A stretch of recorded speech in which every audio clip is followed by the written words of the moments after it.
때는 조선 어느 고을 햇볕 좋은 오후였습니다. 주막 평상 위에 한 선비가 걸터 앉아 혼자 술잔을 기울이고 있었지요. 오늘도 참으로 좋은 날이로구먼. 그때였습니다. 주막 바깥에서 갑자기 소란스러운 소리가 들려왔습니다. 나으리, 제발 한 번만 봐주십시오. 이번 한 번만요. 윤서가 고개를 빼꼼 내밀었습니다. 주막 앞마당에서 젊은 사내 하나가 말을 탄 중년 사내의 옷자락을 붙잡고 늘어지고 있었지요. 젊은 사내의 얼굴은 눈물 콧물이 범벅이 되어 있었고 말 위의 중년 사내는 그 꼴이 더럽다는 듯 차갑게 내려다보고 있었지요. 이놈, 당장 놓지 못하겠느냐? 약속을 어긴 것은 내 놈이거늘. 중년 사내가 싸늘하게 옷자락을 뿌리치더니 말을 몰아 가버렸습니다. 젊은 사내는 그 자리에 주저앉아 어깨를 들썩였지요. 주막 안에 있던 사람들이 수군거리기 시작했습니다. 저 사람 복남이 아닌가? 노영감네 땅 빌린 사람 말이야. 또 당했구먼 쯧쯧. 노영감이 장사꾼들을 다 매수했다더니 결국 농작물을 못 팔게 된 모양이야. 새로 이사온 사람이라 노영감 전적을 몰랐던 게지 뭐. 참 안 됐구만. 선비의 귀가 쫑긋 섰습니다. 슬금슬금 술병을 들고 일어났지요. 그리고 수군거리는 사람들 탁자로 걸어가더니 술병과 잔을 탁 내려놓으며 환하게 웃었습니다. 이보게들, 술이란 주거니 받거니 해야 제 마시거늘 혼자 마시니 영 흥이 나질 않는구먼. 술은 내가 살 터이니 같이 한잔 하겠는가. 사람들이 어리둥절한 표정으로 서로 눈치를 봤습니다. 선비가 넉살 좋게 자리를 꿰차며 덧붙였지요. 그나저나 그 흥미진진한 얘기 나도 좀 들어보세. 주막 안이 왁자해졌습니다. 선비가 술을 한 순배 돌리자마자 사람들 입이 풀리기 시작했지요. 한 사내가 목소리를 낮추며 운을 뗐습니다. 저 사람 있잖소. 노영감네 땅 빌린 복남이라고. 선비가 술잔을 들이키며 추임새를 넣었지요. 오, 노영감. 아까 그 말 탄 작자 말이오? 맞소. 그 노영감이 원래 어떤 인간인지 아시오? 겉으로는 점잖은 척, 인심 좋은 척 하는데 돈만 밝히는 속이 아주 시꺼먼 인간이라오. 옆에 있던 다른 사내가 신이 나서 거들었지요. 이 고을에서만 벌써 세 번째라오. 새로 이사온 사람한테 땅을 빌려주면서 조건이 좋다고 꼬드기는 거요. 그러고는 가을거지 끝나면 어김없이 같은 수법을 쓰는 거지요. 선비가 눈썹을 치켜 올리며 물었습니다. 같은 수법이라니요? 장사꾼들한테 미리 돈을 찔러주는 거요. 복남이 농작물 사지 말라고요. 장사꾼들이 다 매수됐으니 아무리 들고 나가봐야 사는 사람이 없는 거지요. 농작물을 못 팔면 소작료를 못 내게 되고 소작료를 못 내면 약속을 어겼다는 명분으로 농작물을 통째로 뺏어버리는 거요. 1년 내내 뼈 빠지게 농사 지은 걸 한 방에 꿀꺽 삼켜버리는 거지요. 그러고는 또 새로운 사람한테 땅을 빌려주고 이걸 반복하는 거라오. 허. 선비가 혀를 끌끌 찼습니다. 근데 복남이라는 사람은 그걸 알고 있소? 일제히 고개를 저었습니다. 그저 장사꾼들이 안 사준다고만 알고 있을 거요. 그러자 한 사내가 선비를 위아래로 훑어보며 물었습니다. 그나저나 선비 양반은 어디서 오신 게요? 저 노영감이 얼마나 지독한진 모르는 거 보니 이 마을 사람은 아닌 것 같소만. 선비가 너스레를 떨며 술잔을 들었습니다. 나 말이오. 여기저기 떠돌아다니는 나그네 윤서라고 하오. 허허. 선비 양반도 조심하구려. 사람들이 쯧쯧 혀를 차며 고개를 저었습니다. 에이그. 복남이네만 불쌍하게 됐지 뭐. 그 말이 끝나기가 무섭게 윤서가 벌떡 자리에서 일어났습니다. 아니, 그럼 가서 말을 해주면 되잖소. 사람들이 어리둥절한 표정으로 윤서를 올려다봤지요. 윤서가 갓을 고쳤으며 소리쳤습니다. 저 노친네가 저리 못되게 구는데 이걸 보고만 있으면 선비의 체면이 말이 아니지. 자, 이보게들, 그 복남이라는 사람 어디 사오? 어서 앞장서시오. 갑시다. 순간 주막 안이 싸늘해졌습니다. 사람들이 일제히 손사래를 쳤지요. 아이고, 이 선비 양반 큰일 날 소리 하시네. 그러더니 하나둘 자리에서 일어나기 시작했습니다. 나는 내일 또 일해야 하니 그만 가겠소이다. 나도 마찬가지요. 허허. 눈 깜짝할 사이에 주막 안이 텅 비어버렸습니다. 조금 전까지 신이 나서 떠들어대던 사람들이 씻은 듯이 사라져버린 것이었지요. 윤서가 텅 빈 주막 안을 휘 둘러보더니 대뜸 큰 소리로 외쳤습니다. 허참, 이제 시작인데 어디들 가신 게요? 윤서는 남은 술을 꿀꺽 들이켰습니다. 그러자 스르르 입꼬리가 올라갔지요. 허허, 노영감이라는 작자, 이 고을에서 제법 힘께나 쓰는 모양이구먼. 이거 오랜만에 재밌겠는걸. 자, 그럼 사정 얘기나 들어보러 가보세. 허허.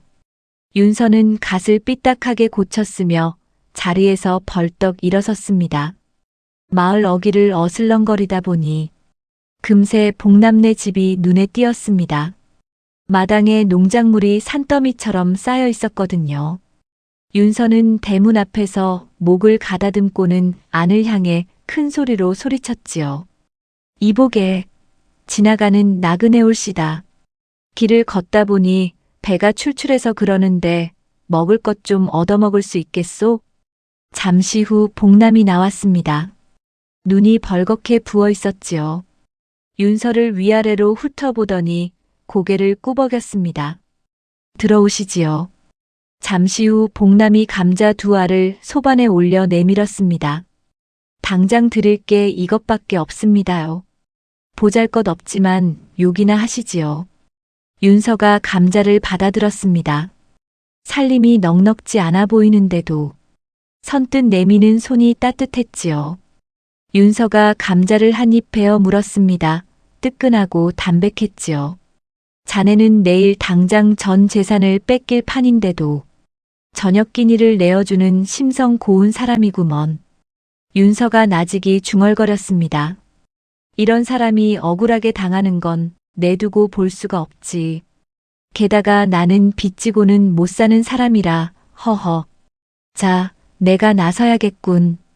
윤서가 마당에 산더미처럼 쌓인 농작물을 가리키며 눈을 동그랗게 떴습니다. 허어, 올해 풍년이었나 보오. 농작물이 실하구만. 이거 다 파시면 돈 꽤나 만지시겠소이다. 복남이 긴 한숨을 푹 내쉬었습니다.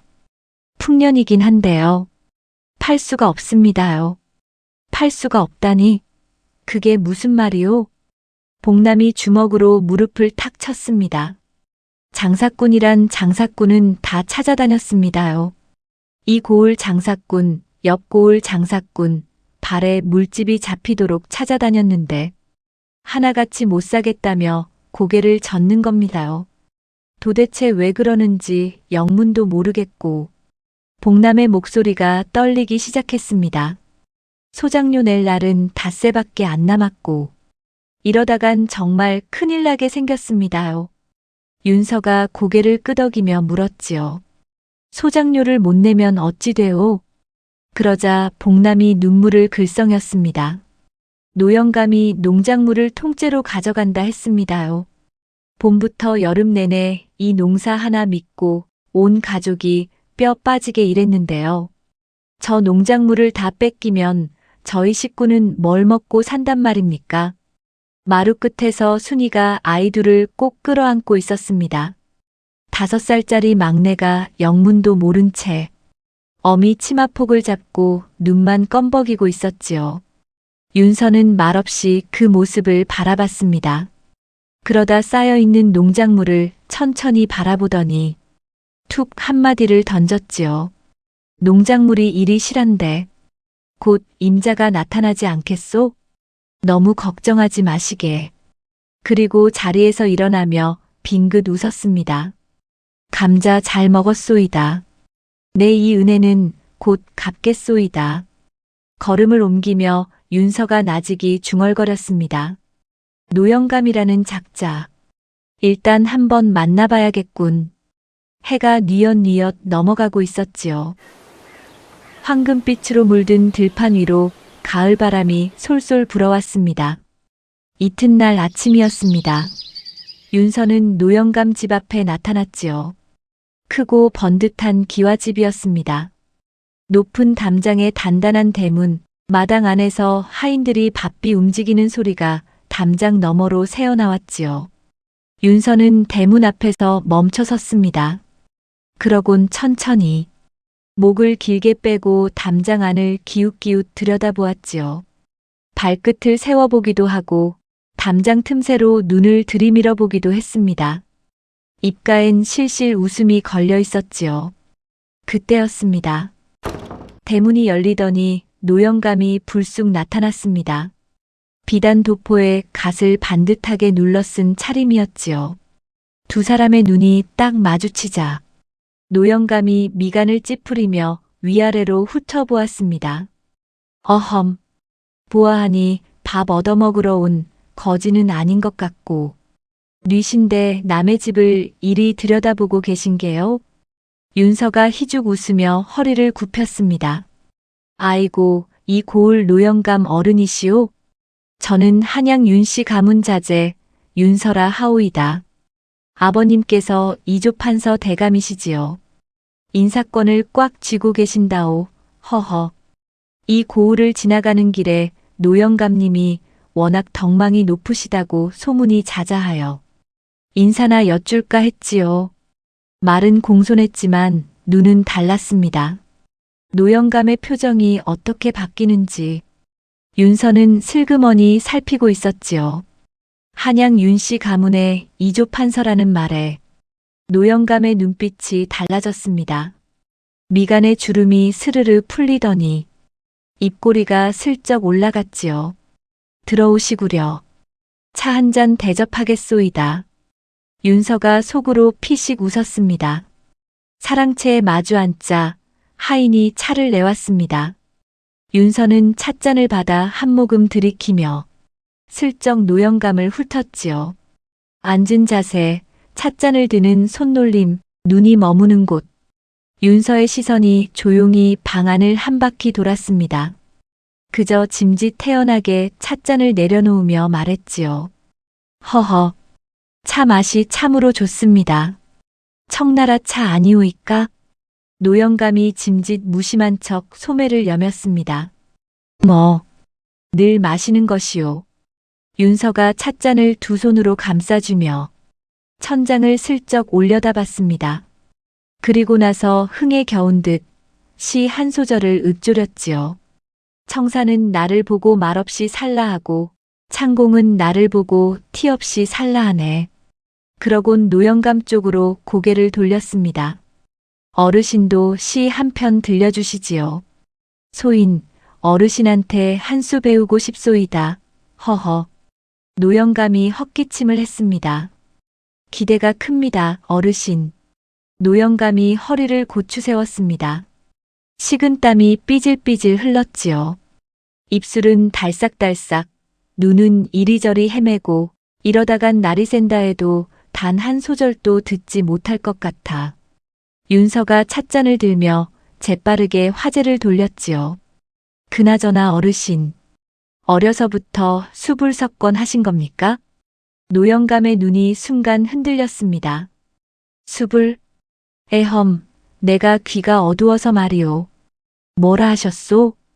윤서가 천천히 다시 말했습니다. 손에서 책을 놓지 않는다는 뜻이지요. 어르신처럼 학문을 깊이 하신 분이라면 몸에 밴 말씀일 텐데. 허허. 노영감이 마른 침을 삼켰습니다. 그야 당연하지요. 윤서가 무릎을 탁 쳤습니다. 그나저나 한 가지 긴히 여쭤봐도 되겠습니까? 노영감이 눈을 깜빡였습니다. 말해보시오. 윤서가 목소리를 살짝 낮추며 몸을 앞으로 기울였습니다.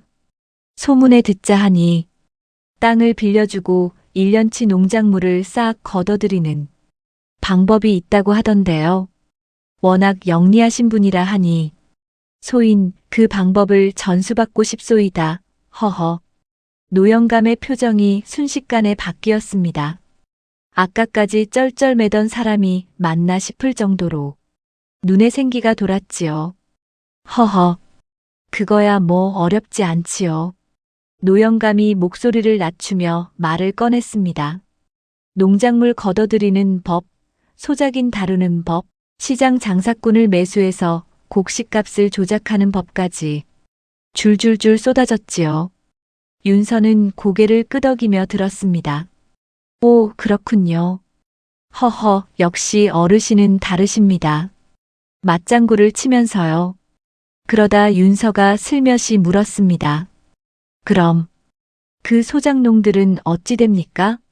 노영감이 픽 웃었습니다. 어깨를 으쓱하더니 입을 삐죽 내밀었지요. 글쎄올시다. 굶어 죽든 말든 무식하고 돈 없는 게 죄지 내 알 바 아니지 않소이까. 안 그렇소? 껄껄껄. 그 순간이었습니다. 방 안에 싸늘한 침묵이 흘렀지요. 윤서의 얼굴에서 웃음기가 싹 거쳤습니다. 윤서가 찻잔을 탁자에 내리꽂았습니다. 방 안이 쩌렁 울렸지요. 노영감이 어깨를 움츠리며 눈을 크게 떴습니다.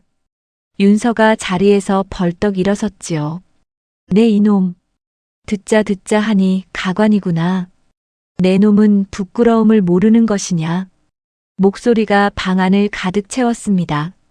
자고로 양반이란 학문을 닫고 덕을 쌓아 백성을 이끄는 자리건을 족보 한 장 돈 주고 사들인다고 내 놈이 진짜 양반이 된 것 같으냐. 선량한 백성을 땅을 빌미로 농작물을 긁어 모으고 장사꾼을 매수해 곡식값을 조작하고 죄 없는 사람들 피를 빨아먹는 것이 어느 양반이 할 짓이란 말이냐. 노영감의 얼굴이 시뻘겋게 달아올랐습니다. 두 주먹을 부르르 떨다가 자리에서 벌떡 일어나 소리를 질렀지요. 이 이놈이 미쳤느냐? 감히 어디서 헛소리를 하는 것이냐? 아무도 없느냐? 이놈을 당장 내치거라. 윤서가 코웃음을 쳤습니다. 좋다. 그럼 나는 지금 당장 관하로 가서 이 고을의 족보를 사들여 양반 행세를 하는 자가 있다고 원님께 고하겠다. 윤서가 돌아서서 문을 향해 성큼성큼 걸어갔습니다. 거기 서시오. 노영감이 허겁지겁 달려들어 윤서의 소매를 붙잡았습니다. 방금까지 불그락푸르락 하던 얼굴에서 핏기가 싹 가셨지요. 손끝이 바들바들 떨렸습니다. 지금 누구 보고 양반이 아니라 하느냐? 윤서의 눈이 노영감을 똑바로 꿰뚫었습니다. 수불석건이 무슨 뜻인지도 모르면서 양반이라 하겠느냐? 손에서 책을 놓지 않는다는 뜻이다. 어려서부터 학문에 매진한 양반이라면 절대 모를 수 없는 말이란 말이다. 윤서의 시선이 천천히 아래로 내려갔습니다. 노영감의 손 위에 머물렀지요. 그 손을 봐라.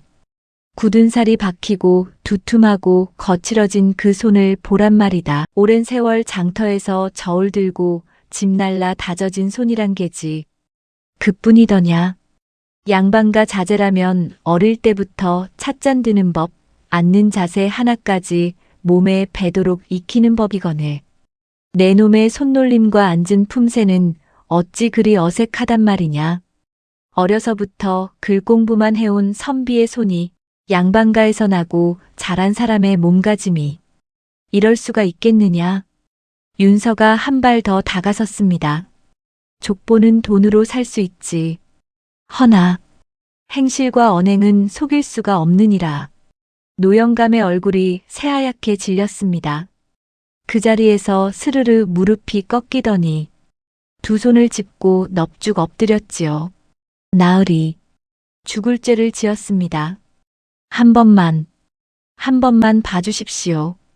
노영감의 목소리가 바들바들 떨렸지요. 윤서가 천천히 팔짱을 끼었습니다. 그러곤 잠시 노영감을 내려다보았지요. 좋다. 윤서의 입가에 슬그머니 웃음이 번졌습니다.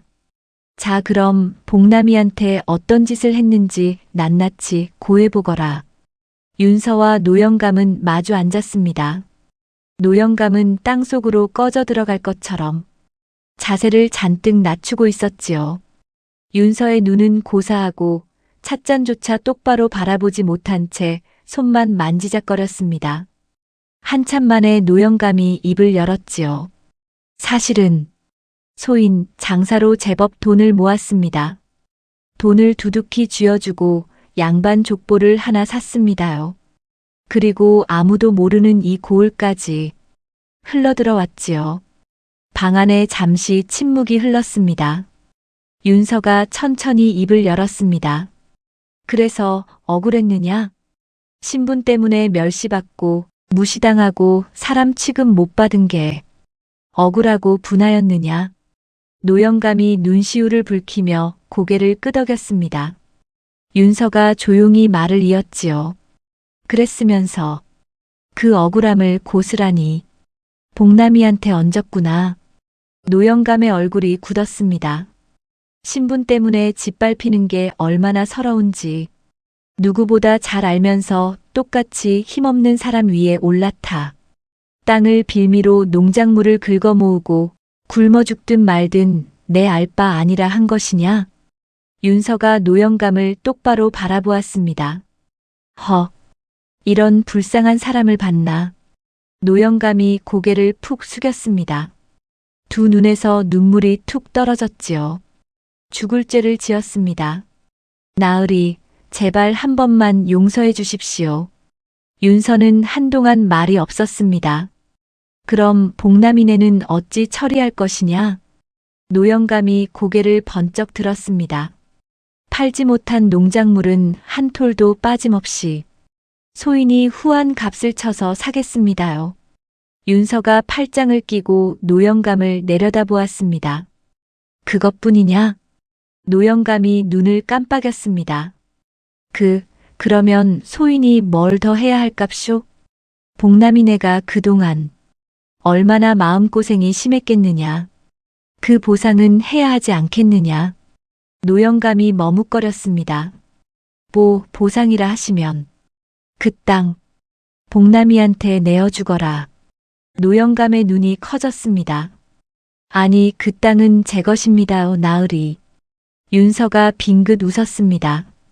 아까운 게냐? 노영감이 난처한 듯 입술을 달싹였지요. 그래도 땅은. 윤서가 자리에서 천천히 일어섰습니다. 제 손에 쥔 것만 아까워서 벌벌 떠는 꼴이 한심하기 그지없구나. 남들보다 힘이 좀 있다는 이유로 너도 남의 것을 노력 없이 취하려 했으니 너 또한 그에 응당한 벌을 받아야 하지 않겠느냐? 윤서가 천천히 노영감 쪽으로 한 발 다가섰습니다. 눈빛이 싸늘하게 가라앉았지요. 이놈 봐라. 아직도 뉘우치지 않는 것이냐? 윤서가 손가락으로 노영감을 하나하나 가리키며 말했습니다. 관아에 가면 말이다. 지금 내 몸에 걸친 그 비단 도포며 옥놀이개며 이 번듯한 기와집이며 방 안에 쌓인 엽전꾸러미까지 이 모든 것이 네 것이 아닌 게 될 터인데 괜찮겠느냐? 어디 그뿐이더냐? 감히 양반을 사칭한 네 놈의 목숨줄은 온전할 것 같으냐? 윤서가 실실 웃으며 고개를 갸웃했습니다.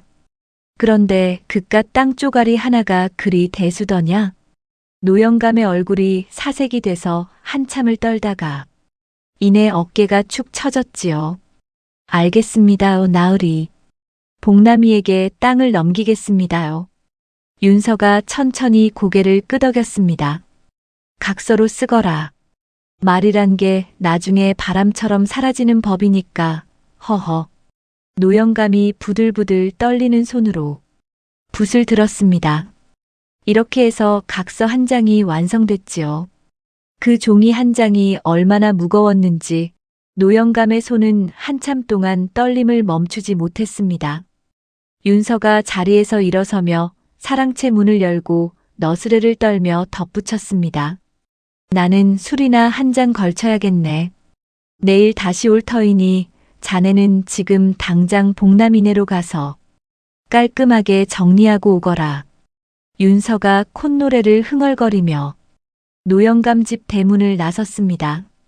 그날 오후 노영감은 복남이네 집을 찾아갔습니다. 땅 문서를 두 손으로 내밀고 농작물 값을 후하게 쳐서 엽전 꾸러미를 그 옆에 내려놓았지요. 복남이 내외는 떨리는 손으로 문서를 받아들고 한동안 말을 잇지 못했습니다. 이튿날 아침이었습니다. 이리 오너라. 윤서의 목소리가 노영감 집 담장을 훌쩍 넘었습니다. 노영감이 방 안에서 화들짝 놀라 버선발로 뛰쳐나왔지요. 마당을 가로질러 대문을 활짝 열었습니다. 숨이 턱까지 차올랐지요. 어서 오십시오, 나으리. 윤서가 손을 흔들며 느긋하게 안으로 들어섰습니다. 노영감은 그 뒤를 종종 걸음으로 따라가며 연신 굽실거렸지요. 사랑채 문을 열자 진수성찬이 가득 차려져 있었습니다. 김이 모락모락 피어오르는 국그릇, 갖은 반찬이 탁자를 빼곡히 채우고 있었지요. 윤서가 자리에 앉아 젓가락을 들었습니다. 오랜만에 뱃속에 기름 좀 채우겠구나. 노영감은 그 맞은편에서 두 손을 앞에 모은 채 허리를 굽히고 있었지요. 눈가가 벌겋게 부어 있었고 어제 실컷 울었는지 얼굴의 부기가 채 가시지 않았습니다. 그래, 일처리는 잘하였느냐? 노영감이 두 손을 모으며 고개를 끄덕였습니다. 예, 나으리. 농작물도 후하게 쳐서 샀고 땅 문서도 넘겼습니다요. 윤서가 눈을 가늘게 뜨며 말했습니다. 좋다. 이미 저작거리에 소문이 다 퍼졌을 터이니 거짓을 고했다 하면 경을 칠 것이다. 노영감이 얼른 고개를 숙였습니다. 물론 입죠. 여부가 있겠습니까? 윤서가 술잔을 들어 입속으로 털어 넣었습니다. 오늘따라 술맛이 참 좋구나. 허허. 잠시 침묵이 흘렀습니다. 노영감이 두 손을 비비며 머뭇거렸지요. 눈치를 살피다가 조심스럽게 입을 열었습니다. 나으리. 소희는 이제 어찌 되는 것이옵니까? 윤서가 턱을 쓸어 만지며 잠시 고민하는 척 뜸을 들였습니다. 글쎄다. 노영감이 숨을 죽였지요. 양반의 신분을 도용했으니 극형에 처하는 게 인지상정인 것을 그뿐이더냐. 그 알량한 가짜 신분으로 선량한 사람들을 괴롭혔으니 그에 상응하는 벌을 받는 게 당연하지. 그렇고 말고. 노영감의 얼굴이 새하얗게 질렸습니다. 그 자리에서 무릎이 꺾이더니 윤서의 발 앞에 엎드렸지요. 나으리. 제발 한 번만 봐주십시오. 죽을 죄를 지었습니다요. 한 번만 살려주십시오. 눈물 콧물이 범벅이 된 채로 윤서의 옷자락을 붙잡고 놓지 않았지요. 윤서가 잠시 그 모습을 내려다보았습니다. 아까까지 웃음을 흘리던 그 얼굴이 어느새 조용하고 단단하게 가라앉아 있었습니다.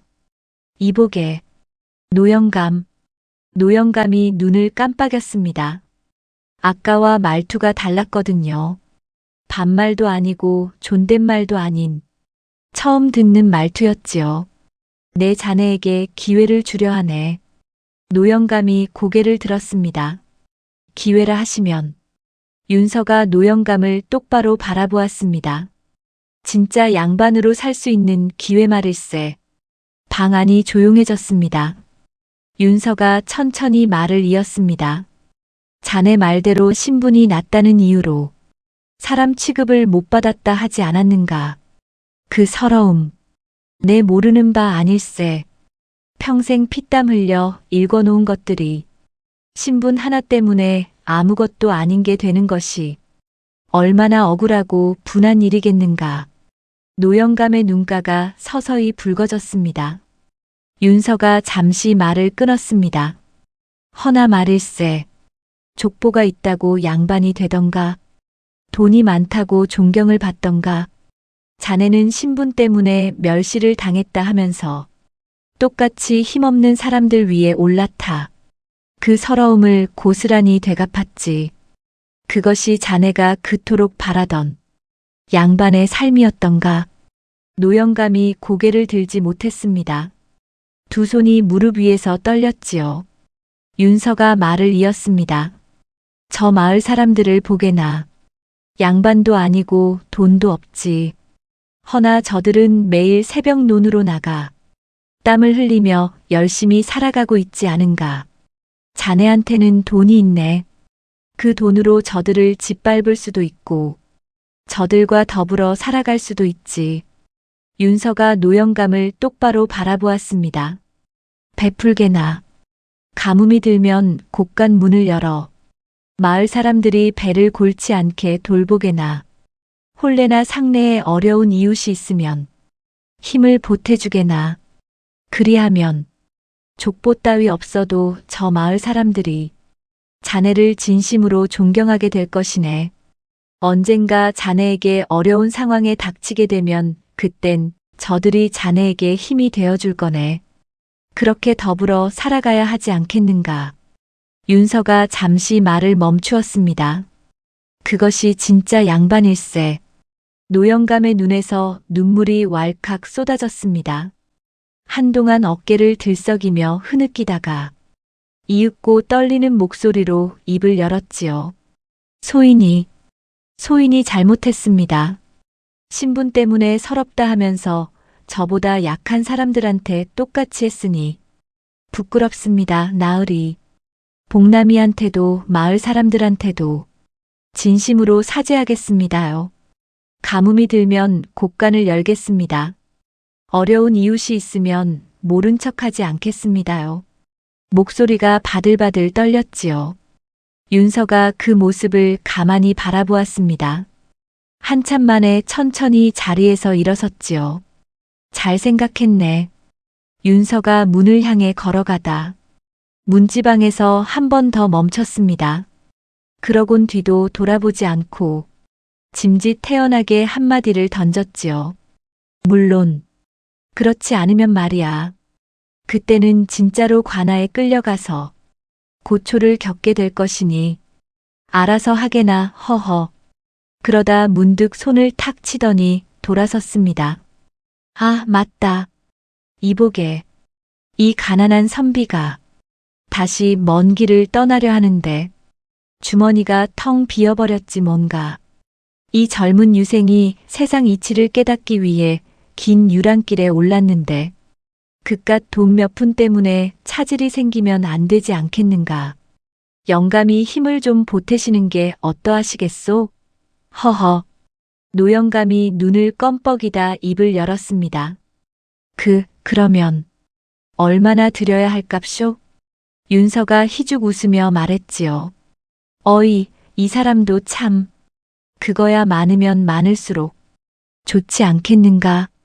허허허. 노영감이 긴 한숨을 내쉬며 두둑한 엽전꾸러미를 내밀었습니다.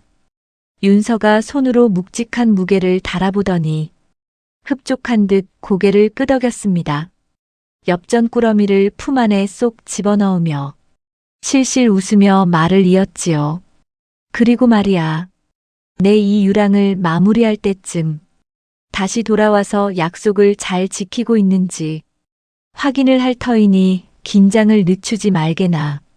내가 언제 돌아올지는 아무도 모르는 것이니. 허허. 노영감의 얼굴이 굳었습니다.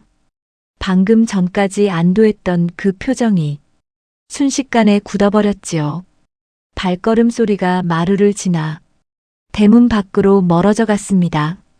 노영감은 한동안 그 자리에서 고개를 숙인 채 움직이지 못했습니다. 부끄러움과 안도가 한꺼번에 밀려왔지요. 눈물이 마르지 않았습니다. 윤서가 마을을 벗어나 큰 길로 접어들었습니다. 길을 걷다 보니 맞은편에서 장꾼 둘이 바삐 걸어오고 있었습니다. 두런두런 이야기를 나누며 오는데 윤서의 귀에 낯익은 이름이 걸렸지요. 이봐, 자네 들었나? 노영감이 복남이네한테 땅 문서를 줬다지 않나? 그거 나도 들었네. 농작물 값도 후하게 쳐서 줬다고 하던데. 갑자기 왜 그런 거래? 그 노영감이 그럴 사람이 아닌데 말이야. 글쎄 말일세. 뭔가 있긴 있겠지. 아무튼 저작거리가 온통 그 얘기로 들썩들썩하다고. 두 사람이 윤서 곁을 스쳐 지나갔습니다. 윤서가 걸음을 멈추고 그 뒷모습을 바라보았습니다. 그러곤 하늘을 한번 올려다봤지요. 높고 파란 하늘이었습니다. 바람이 솔솔 불어왔지요. 윤서가 갓을 고쳤으며 천천히 다시 걷기 시작했습니다. 허허, 벌써 소문이 다 퍼졌구먼. 윤서가 혼잣말을 흘렸습니다. 자, 감자빚은 충분히 갚은 것 같고, 노영감, 이제 진짜 양반으로 제대로 살아보시게나. 허허, 발걸음이 점점 멀어졌습니다. 바람처럼 왔다가 바람처럼 떠나는 것이 이 선비의 오랜 버릇이었으니까요. 윤서는 다시 유랑길에 올랐습니다. 갓을 삐딱하게 눌러쓰고 도포 자락을 휘날리며 터벅터벅 큰 길을 걸어가는 그 뒷모습이 점점 멀어져 갔지요. 저 선비가 다음엔 어느 고을에서 또 어떤 일을 만나게 될지 그건 아무도 모르는 일이었습니다. 바람이 부는 곳이라면 어디든 갈 것이고 억울한 사람이 있는 곳이라면 또 오지랖을 펼칠 것이 분명하니까요. 허허. 자, 어떠셨습니까? 선비 윤서가 펼쳐놓은 이 한바탕 이야기가 말이지요. 여기까지 들어주신 분들 정말 고맙습니다. 재밌으셨다면 구독, 좋아요, 알림 설정 부탁드립니다. 감사합니다.